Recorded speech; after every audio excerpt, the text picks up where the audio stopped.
तो यह सब शुरू कैसे हुआ? तारे, ग्रह, स्वयं जीवन? क्या यह सब बस एक विशाल ब्रह्मांडीय आतिशबाजी थी जो फिर बस हो गई? या फिर वास्तविकता के ताने बाने में बुना हुआ कोई संकेत है? शायद कोई उंगलियों का निशान जो किसी और चीज या किसी और की ओर इशारा करता है। आप जो सोचते हैं कि आप जानते हैं, उसे शायद एक तरफ रखना चाहें। हमारी शुरुआत की कहानी 13.8 अरब साल पुरानी एक कहानी शायद आपकी कल्पना से कहीं ज्यादा अजीब और विवादित है। हम सृष्टि की धुंधली चमक की तुलना उन तर्कों से करने वाले हैं। इसकी कल्पना कीजिए, एक अकेला बिंदु, असीम रूप से गर्म, अविश्वसनीय रूप से घना, एक छोटा अकल्पनीय कण जिसमें सब कुछ समाया हुआ था। सारी ऊर्जा, सारा पदार्थ, ये सब कुछ जो कभी होगा। फिर एक धमाका, लेकिन किसी बम के फटने जैसा नहीं। इसके फटने के लिए कोई जगह ही नहीं थी। ये स्वयं अंतरिक्ष का एक विस्फोट था और बस उसी के साथ समय शुरू हुआ। ये बिग बैंग सिद्धांत है, हमारे ब्रह्मांड की शुरुआत कैसे हुई, इसका प्रमुख वैज्ञानिक विचार।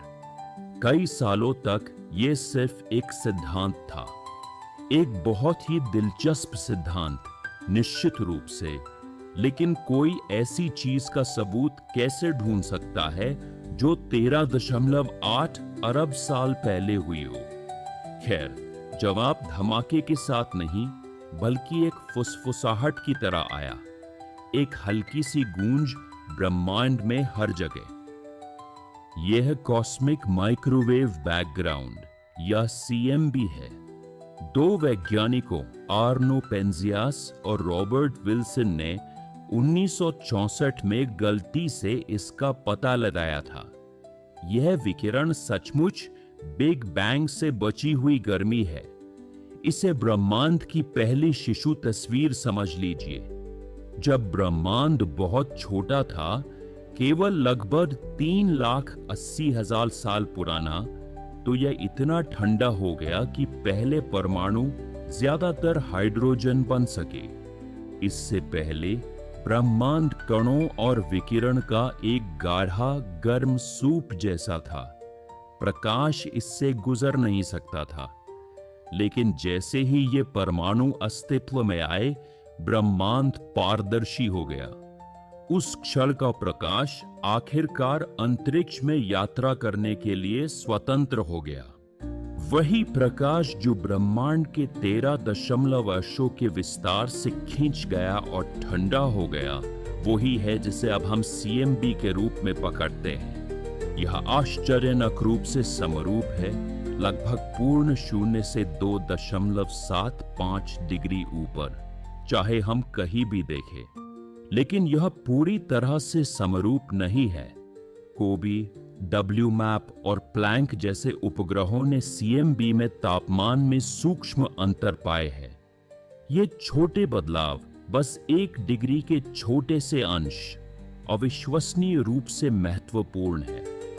ये वे बीज थे जो अंततः उन सभी बड़ी चीजों में विकसित हुए जिन्हें हम देखते हैं। आकाशगंगाएं, आकाशगंगाओं के समूह, यहाँ तक कि हम भी।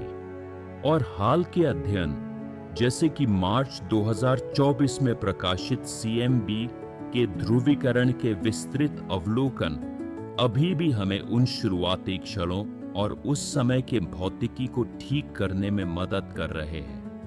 लेकिन सीएमबी ही एकमात्र चीज नहीं है जो बिग बैंग का समर्थन करती है। 1920 के दशक में एडविन हबल ने देखा कि आकाशगंगाएं हमसे दूर जा रही हैं और वे जितनी दूर हैं उतनी ही तेजी से जा रही है। यह ब्रह्मांडीय विस्तार, प्रकाश का यह रेन शिफ्ट, ठीक वैसा ही है जैसा आप उम्मीद करेंगे यदि ब्रह्मांड एक बड़े विस्फोटक घटना से शुरू हुआ हो। और तो और यह सिद्धांत हमें सही ढंग से बताता है कि हमें ब्रह्मांड में हाइड्रोजन और हीलियम जैसे हल्के तत्व कितनी मात्रा में मिलने चाहिए। ये तत्व बिग बैंग के बाद पहले कुछ बेहद गर्म मिनटों में बने थे और जो मात्राएं हम मापते हैं वे सिद्धांत की भविष्यवाणियों से आश्चर्यजनक सटीकता से मेल खाती है। जिस तरह से आकाशगंगाएं विशाल दूरियों में फैली हुई हैं और जिस तरह से वे अरबों वर्षों में बदली है, वह भी बिग बैंग मॉडल में बिल्कुल फिट बैठता है। तो वैज्ञानिक पक्ष काफी ठोस दिखता है। एक शुरुआती घटना, एक विस्तारित ब्रह्मांड, बचा हुआ विकिरण, सही तत्व और ब्रह्मांड की भव्य संरचना सभी इसी एक शुरुआत की ओर इशारा करते प्रतीत होते हैं। लेकिन क्या ये साफ सुथरी वैज्ञानिक कहानी हमें सब कुछ बताती है, या यह सिर्फ कैसे की व्याख्या करती है और एक बहुत बड़े सवाल को अधूरा छोड़ देती है? क्यों? हजारों वर्षों से दूरबीनों द्वारा हमें ब्रह्मांड के आश्चर्य दिखाने से बहुत पहले लोग इस मूल प्रश्न से जूझते रहे हैं कि आखिर कुछ भी क्यों मौजूद है। यदि ब्रह्मांड की कोई शुरुआत थी तो इसे किसने या क्या शुरू किया? यहीं पर दार्शनिक और धार्मिक विचार आते हैं जो ये सुझाते हैं कि ब्रह्मांड की अद्भुत जटिलता और यहाँ तक कि इसका महज अस्तित्व हमारी समझ से परे एक निर्माता की ओर इशारा करता है, जिसे अक्सर ईश्वर कहा जाता है। सबसे पुराने विचारों में से एक है कॉस्मोलॉजिकल तर्क, विशेष रूप से कलाम संस्करण। यह काफी सीधा है। जो कुछ भी अस्तित्व में आना शुरू होता है उसका कोई ना कोई कारण अवश्य होता है। ब्रह्मांड अस्तित्व में आया, इसलिए ब्रह्मांड का कोई कारण अवश्य होना चाहिए। यहां सोच यह है कि आप कारणों की एक अंतहीन श्रृंखला को हमेशा पीछे नहीं ले जा सकते। एक मूल अकारण प्रथम कारण होना चाहिए जिसने सब कुछ शुरू किया। कई लोग मानते हैं कि यह प्रथम कारण, जो हमारे स्थान और समय से परे मौजूद है, ईश्वर है। दिलचस्प बात यह है कि बिग बैंग सिद्धांत यह कहकर कि ब्रह्मांड की एक शुरुआत थी, कुछ विश्वासियों द्वारा इस विचार का समर्थन करते हुए देखा जाता है कि ब्रह्मांड को इसे शुरू करने के लिए किसी चीज की आवश्यकता थी।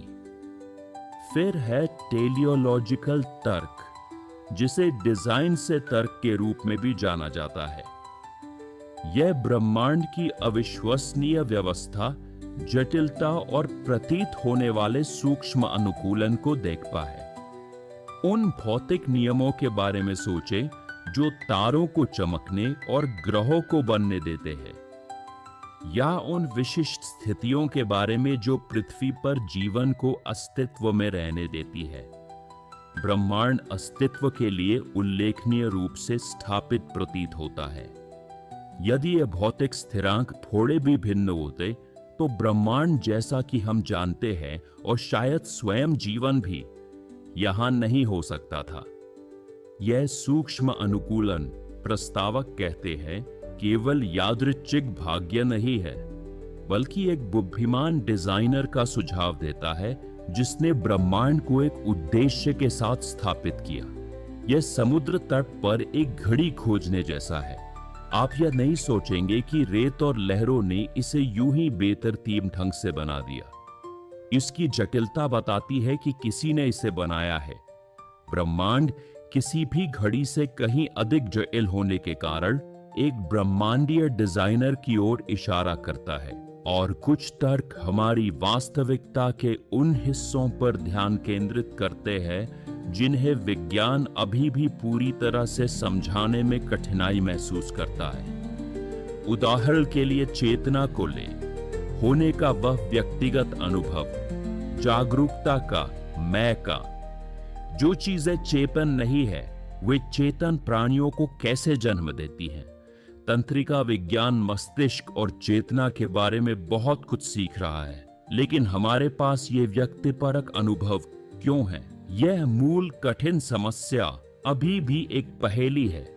कुछ लोगों के लिए यह एक ऐसे मन की ओर इशारा करता है जो पदार्थ से पहले आया, एक चेतना जो वास्तविकता के लिए मौलिक है। ईसाई धर्म, यहूदी धर्म और इस्लाम जैसी कई धार्मिक परंपराएं सिखाती है कि ईश्वर ने ब्रह्मांड को एक्स निहिलो यानी शून्य से बनाया। इसका मतलब सिर्फ एक खाली शून्य नहीं है, बल्कि यह कि ब्रह्मांड अपने संपूर्ण अस्तित्व के लिए ईश्वर के रचनात्मक कार्य का उड़ी है, न कि किसी पूर्व मौजूदा सामग्री से।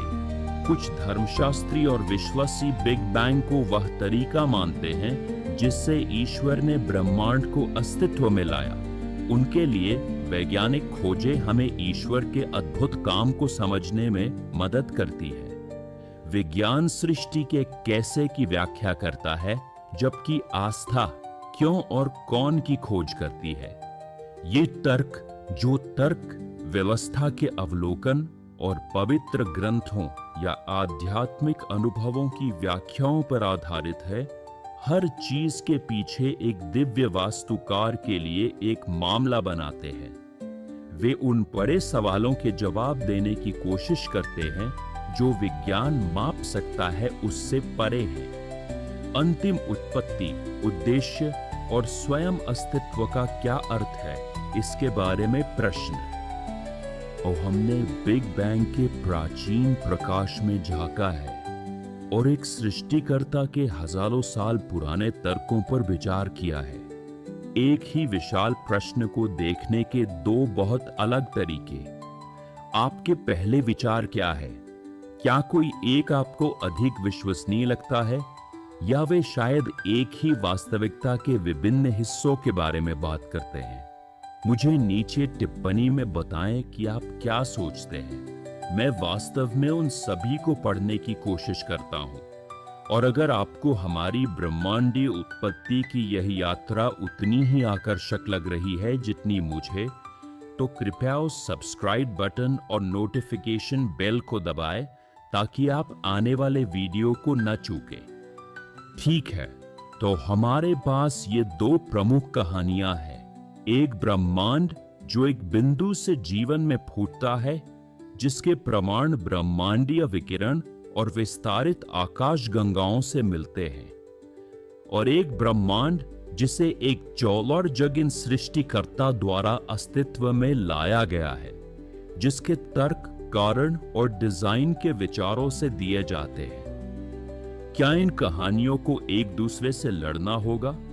क्या वे पूरी तरह से असंगत है, या क्या कोई मौका है कि वे कुछ आम जमीन ढूंढ सके, या शायद एक साथ काम भी कर सके? सबसे स्पष्ट मतभेद यह है कि स्पष्टीकरण किसे माना जाए। विज्ञान, जैसा कि बिग बैंग सिद्धांत के साथ है, उन स्पष्टीकरणों की तलाश करता है जिनका हम परीक्षण और अवलोकन कर सकते हैं, जो प्राकृतिक नियमों पर आधारित हो। ये हमें कैसे बताता है? वे भौतिक कदम जिनसे हम आज का ब्रह्मांड देखते हैं। बिग बैंग का प्रमाण, CMB, रेडशिफ्ट, विभिन्न तत्वों की मात्रा, ये सब भौतिक चीजें हैं जिन्हें हम माप सकते हैं। ईश्वर वास्तव में उस समीकरण का एक आवश्यक हिस्सा नहीं है। हालांकि एक सृष्टिकर्ता के लिए धार्मिक और दार्शनिक तर्क अक्सर गहरे तत्वमीमांसीय प्रश्नों में जाते हैं। वे क्यों का जवाब देने की कोशिश करते हैं। अस्तित्व का अंतिम कारण, इसके पीछे का उद्देश्य और स्वयं प्राकृतिक नियम कहां से आए। यह साक्ष्य अक्सर तर्क, कारण और प्रभाव के बारे में दार्शनिक तर्क या प्रकृति में हमें दिखाई देने वाले डिजाइन पर आधारित होता है। कुछ लोगों के लिए यह अंतर एक ऐसी खाई पैदा करता है जिसे पाटा नहीं जा सकता। यदि विज्ञान यह बता सकता है कि ब्रह्मांड कैसे शुरू हुआ और प्राकृतिक प्रक्रियाओं के माध्यम से विकसित हुआ, तो उनके लिए एक दिव्य निर्माता का विचार कम आवश्यक हो जाता है या गायब भी हो जाता है। इस दृष्टिकोण से बिग बैंग एक निर्माता ईश्वर की जगह ले लेता है। इसके अलावा धार्मिक ग्रंथों की कुछ शाब्दिक व्याख्याएं सृष्टि का वर्णन इस तरह से करती हैं जो बिग बैंग के वैज्ञानिक समय रेखा और तरीकों से मेल नहीं खाती। उदाहरण के लिए बाइबल कहती है कि ईश्वर ने तारों से पहले पृथ्वी बनाई, लेकिन बिग बैंग मॉडल दिखाता है कि तारे पृथ्वी से अरबों साल पहले मौजूद थे। इस तरह के अंतर कुछ लोगों को बिग बैंग और दिव्य सृष्टि को पूरी तरह से अलग और परस्पर विरोधी मानने के लिए प्रेरित करते हैं। हालांकि अन्य लोग उनके बीच तालमेल बिठाने या कम से कम शांतिपूर्वक सह अस्तित्व में रहने की गुंजाइश देखते हैं। एक आम विचार यह है कि विज्ञान और धर्म विभिन्न प्रकार के प्रश्न पूछ रहे हैं। विज्ञान बिग बैंग के यांत्रिकी की व्याख्या कर सकता है, लेकिन यह वास्तव में यह नहीं बताता कि क्यों बिग बैंग हुआ या इसके पहले क्या था, जो एक मुश्किल सवाल हो सकता है अगर समय स्वयं बिग बैंग के साथ शुरू हुआ हो। यह एक धार्मिक व्याख्या के लिए एक द्वार खोलता है जहां ईश्वर अंतिम कारण है जिसने बिग बैंग की शुरुआत की। इस दृष्टिकोण में बिग बैंग सृष्टि का कैसे हुआ इसका विकल्प नहीं है। जॉर्जिस लेमैत्रे, कैथोलिक पादरी और भौतिक विज्ञानी जिन्होंने सबसे पहले बिग बैंग सिद्धांत दिया था, ने अपने विज्ञान और आस्था को एक साथ काम करते हुए ज्ञान के विभिन्न क्षेत्रों से निपटते हुए देखा। उदाहरण के लिए सूक्ष्म अनुकूलन तर्क को लें। इसे इस तरह से देखा जा सकता है जिसमें बिग बैंग शामिल हो। यदि बिग बैंग के दौरान निर्धारित भौतिक स्थिरांक जीवन के लिए बिल्कुल सही है, तो कुछ पूछते हैं, क्या यह सिर्फ अविश्वसनीय भाग्य था या यह एक सूक्ष्म अनुकूलक का जानबूझकर किया गया कार्य था जिसने बिग बैंग को अपने रचनात्मक उपकरण के रूप में इस्तेमाल किया। फिर भी बहस अभी खत्म नहीं हुई है। कॉस्मोलॉजिकल तर्क के आलोचक अक्सर पूछते हैं कि प्रथम कारण ईश्वर को स्वयं एक कारण की आवश्यकता क्यों नहीं है। बर्ट्रैंड रसल ने प्रसिद्ध रूप से पूछा था कि यदि ईश्वर अकारण हो सकता है तो ब्रह्मांड ही अकारण क्यों नहीं हो सकता। इसी तरह जबकि डिजाइन से तर्क स्पष्ट व्यवस्था की ओर इशारा करता है, आलोचक ब्रह्मांड के उन हिस्सों को उजागर करते हैं जो अराजक, व्यर्थ या क्रूर भी लगते हैं। बुराई की समस्या जिससे वे एक अच्छे डिजाइनर के विचार पर सवाल उठाते हैं। वे यह भी कह सकते हैं कि जो डिजाइन जैसा दिखता है वो सिर्फ एक विशाल ब्रह्मांडीय पैमाने पर होने वाले प्राकृतिक चयन का परिणाम हो सकता है, या कि हम सिर्फ ऐसे पैटर्न देख रहे हैं जो वास्तव में जानबूझकर नहीं है। बिग बैंग सिद्धांत काफी मजबूत होने के बावजूद इसके अपने अनुत्तरित प्रश्न हैं। वह प्रारंभिक विलक्षणता वास्तव में क्या थी? बिग बैंग किस वजह से हुआ? और डार्क मैटर और डार्क एनर्जी जैसी चीजों के बारे में क्या? वे ब्रह्मांड के अधिकांश द्रव्यमान और ऊर्जा का निर्माण करते हैं, लेकिन हम अभी भी वास्तव में नहीं जानते कि वे क्या है। विज्ञान इन अंतरालों के बारे में खुला है और सक्रिय रूप से उत्तरों की तलाश कर रहा है। कुछ विश्वासी इन अंतरालों को ऐसे स्थान के रूप में देखते हैं जहां ईश्वर फिट बैठता है, जबकि कई वैज्ञानिक उन्हें प्राकृतिक स्पष्टीकरणों के माध्यम से खोज के लिए नए मोर्चे के रूप में देखते हैं। यह भी याद रखना अच्छा है कि बिग बैंग यह बताता है कि ब्रह्मांड एक अविश्वसनीय रूप से गर्म, घनी अवस्था से कैसे विकसित हुआ। यह स्वतः ही शून्य से पूर्ण उत्पत्ति की व्याख्या नहीं करता है। वह अंतिम शुरुआत अभी भी विज्ञान के लिए एक बहुत बड़ा रहस्य है। यह एक जटिल चर्चा है जिसके हमारे स्वयं को और ब्रह्मांड में हमारे स्थान को देखने के तरीके पर बड़े निहितार्थ हैं। क्या विशुद्ध रूप से भौतिक प्रक्रियाओं द्वारा संचालित ब्रह्मांड में है, या एक ऐसा ब्रह्मांड जिसने एक उच्च शक्ति द्वारा दिया गया उद्देश्य है? CMB से मिले सबूत हमें प्रारंभिक ब्रह्मांड की एक तस्वीर देते हैं। एक ऐसा ब्रह्मांड जो भौतिक नियमों द्वारा संचालित होता है। धार्मिक तर्क हमें उन नियमों और उस वास्तविकता के बारे में सोचने के लिए प्रेरित करते हैं कि वे कहां से आए और उन्हें क्या बनाए रखता है। ब्रह्मांड विज्ञान में सभी अद्भुत प्रगति और दार्शनिक प्रश्नों की कालातीत गहराई के बावजूद हमारे ब्रह्मांड की अंतिम उत्पत्ति अभी भी एक बहुत बड़े रहस्य में लिपटी हुई है। न तो बिग बैंग सिद्धांत और न ही ईश्वर के लिए तर्क हमें एक पूर्ण सार्वभौमिक रूप से स्वीकृत उत्तर देते हैं जो सभी प्रश्नों को शांत कर दे। बिग बैंग सिद्धांत अपनी सभी सफलताओं के बावजूद अभी भी कुछ बड़ी चुनौतियों और खुले प्रश्नों का सामना कर रहा है।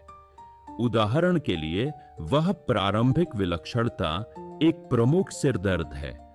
हमारे वर्तमान भौतिकी के नियम ऐसी चरम स्थितियों में काम नहीं करते हैं। सिद्धांत हमें बताता है कि उस अविश्वसनीय घनत्व और गर्मी के पहले क्षण के बाद क्या हुआ, लेकिन यह नहीं बताता कि वह स्थिति पहले स्थान पर कहां से आई। ब्रह्मांडीय मुद्रास्फीति जैसे विचार ब्रह्मांड के पहले ही पल में सुपर फास्ट विस्तार का एक प्रस्तावित विस्फोट, ब्रह्मांड इतना सपाट और एक समान क्यों है, जैसे कुछ पहेलियों को हल करने में मदद करते हैं।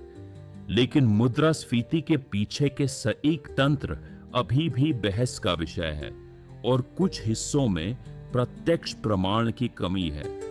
और फिर ब्रह्मांड के वे प्रमुख फिर भी अदृश्य हिस्से हैं, डार्क मैटर और डार्क एनर्जी। हम जानते हैं कि वे अपने गुरुत्वाकर्षण के कारण वहां है, लेकिन वे वास्तव में क्या है, यह एक रहस्य है। ये छोटी विवरण नहीं है, यह आज अनुसंधान के अत्याधुनिक क्षेत्र है। कुछ हालिया अध्ययन और वैकल्पिक मॉडल मानक बिग बैंग मॉडल के कुछ हिस्सों पर भी सवाल उठा रहे हैं, यह सुझाव देते हुए कि प्रारंभिक ब्रह्मांड और यहाँ तक कि CMB के बारे में हमारी समझ अभी भी बदल सकती है। धार्मिक पक्ष पर एक दिव्य निर्माता के तर्कों की भी बहुत जांच की जाती है। यह प्रश्न, यदि ईश्वर ने ब्रह्मांड बनाया तो ईश्वर को किसने बनाया, प्रथम कारण तर्क के लिए एक उत्कृष्ट चुनौती है। धर्मशास्त्री अक्सर जवाब देते हैं कि ईश्वर परिभाषा के अनुसार हमारे आकस्मिक ब्रह्मांड के विपरीत अकारण और आवश्यक है। लेकिन ऐसे प्राणी की प्रकृति जो हमारी परीक्षा क्षमता से परे मौजूद है, कुछ ऐसी है जिसे हम अनुभवजन्य रूप से सत्यापित नहीं कर सकते। बुराई की समस्या एक सर्व अच्छे, सर्वशक्तिशाली ईश्वर द्वारा कथित रूप से बनाए गए संसार में दुख और बुरी चीजें क्यों है, कई विश्वास प्रणालियों के लिए अभी भी एक कठिन दार्शनिक मुद्दा है। और कभी-कभी अस्पष्टीकृत चीजों के लिए ईश्वर को दोष देना अंतरालों का ईश्वर कर्क जैसा लग सकता है। ईश्वर का उपयोग उन चीजों को भरने के लिए करना जो विज्ञान अभी तक नहीं जानता है, एक ऐसा अंतराल जिसे विज्ञान बाद में बंद कर सकता है। जो वास्तव में स्पष्ट है वह यह है कि वैज्ञानिक सोच और धार्मिक विचार दोनों हमेशा विकसित हो रहे हैं। विज्ञान अपने मॉडलों पर सवाल उठाकर, उनका परिश्रम करके और उनमें सुधार करके आगे बढ़ता है। नए अवलोकन, प्रयोग और सिद्धांत लगातार हमारी समझ को बदलते रहते हैं। उसी तरह धार्मिक व्याख्याएं और दार्शनिक तर्क नए ज्ञान और विभिन्न सांस्कृतिक दृष्टिकोणों के साथ बातचीत करते हुए बदलते हैं। तो आगे क्या है? इसमें शायद ब्रह्मांड के शुरुआती क्षणों और इसके मौलिक नियमों में और अधिक कठोर वैज्ञानिक खोज शामिल होगी।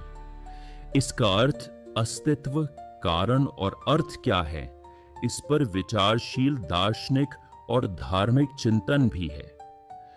कुछ लोगों के लिए ये दो रास्ते हमेशा अलग रहेंगे, विभिन्न प्रकार के प्रश्न विभिन्न तरीकों से पूछेंगे। दूसरों के लिए एक अधिक संयुक्त दृष्टिकोण लक्ष्य है, जहां कैसे के बारे में वैज्ञानिक खोजें क्यों की धार्मिक समझ को सूचित कर सकती हैं, और जहां आस्था वैज्ञानिक रूप से वर्णित ब्रह्मांड में अर्थ खोजने के लिए एक ढांचा प्रदान कर सकती है। हम कहां से आए हैं यह समझने की ललक गहन रूप से मानवीय है। चाहे उत्तर केवल भौतिकी के समीकरणों, दार्शनिक अंतर्दृष्टि, धार्मिक खुलासों या इन सभी के किसी मिश्रण में पाए जाए, खोज स्वयं हमारे क्षितिज को व्यापक बनाती रहती है और वास्तविकता के बारे में हमारे गहनतम विचारों को चुनौती देती रहती है। यह पूरी बहस सिर्फ शिक्षाविदों के लिए नहीं है। यह इस बात के मूल को छूती है कि हम कौन हैं और हम कहां से आए हैं। क्या आपको लगता है कि विज्ञान और आस्था का टकराव होना तय है, या वे सह अस्तित्व का कोई तरीका ढूंढ सकते हैं? शायद एक दूसरे को और भी समृद्ध बना सकते हैं। आप क्या सोचते हैं? टिप्पणियों में साझा करें। चलिए इस महत्वपूर्ण बातचीत को जीवित रखें। बिग बैंग या दिव्यहार, प्रारंभिक ब्रह्मांड की गूंज जो कॉस्मिक माइक्रोवेव बैकग्राउंड में कैद है, हमें एक ऐसे ब्रह्मांड के लिए ठोस सबूत देती है जो 13.8 अरब साल पहले शुरू हुआ था और तब से लगातार फैल रहा है। यह भौतिकी की भाषा में लिखी गई एक कहानी है जिसे हम देख और माप सकते हैं, और फिर भी अर्थ के लिए हमारी मानवीय खोज हमें केवल भौतिक से परे ढकेलती है। कार्य, कारण और डिजाइन के तर्क जो सदियों से चले आ रहे हैं, ये सुझाते हैं कि वास्तविकता की एक गहरी परत है, हमारी दुनिया से परे एक स्रोत है जो स्वयं अस्तित्व को आधार प्रदान करता है। शायद चौंकाने वाला सबूत किसी एक पक्ष के लिए निर्णायक प्रहार नहीं है। शायद ये महसूस करना है कि हमारी उत्पत्ति का रहस्य किसी भी एक दृष्टिकोण से पूरी तरह से पकड़ में आने से कहीं बड़ा और अधिक जटिल है। ब्रह्मांड विशाल है और वे प्रश्न भी उतने ही विशाल है जो ये हमसे पूछता है। जो निर्विवाद है वह गहन आश्चर्य जो ये दोनों दृष्टिकोण जगाते हैं। ब्रह्मांड के विशाल आकार और जटिलता पर विस्मय जो विज्ञान हमें दिखाता है, और उद्देश्य तथा परम वास्तविकता के बारे में गहन चिंतन जो दार्शनिक और धार्मिक प्रश्न उठाते हैं। हमारी शुरुआत को समझने की यात्रा अभी खत्म नहीं हुई है। सवाल करते रहे, खोजते रहे और तलाशते रहे। देखने के लिए धन्यवाद।